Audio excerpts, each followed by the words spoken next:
అహియా ప్రవక్త చెప్పినట్లుగానే ప్రవచించినట్లుగానే జరిగింది. ప్రవక్తలకు దేవుడు ఏది చెబితే అదే జరిగింది. ఎప్పుడైనా దేవుని యొక్క కృప, కాపుదల, దేవుని యొక్క కరుణ మన మీద ఉంటే మనకు అన్ని సంతోషాలు ఉంటాయి.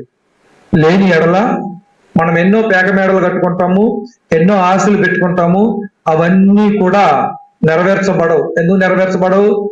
దేవుడు మన ఎడల సంతోషం ఉంటేనేమో దీవిస్తాడు.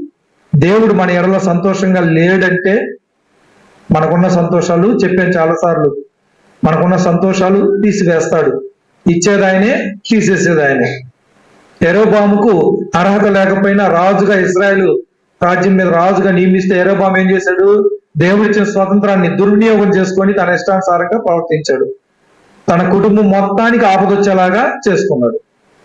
తన వంశస్థులందరూ చనిపోయేలాగా ప్రవర్తించాడు. వీటన్నిటికీ మూల కారణము యెరోబాము అయ్యాడు.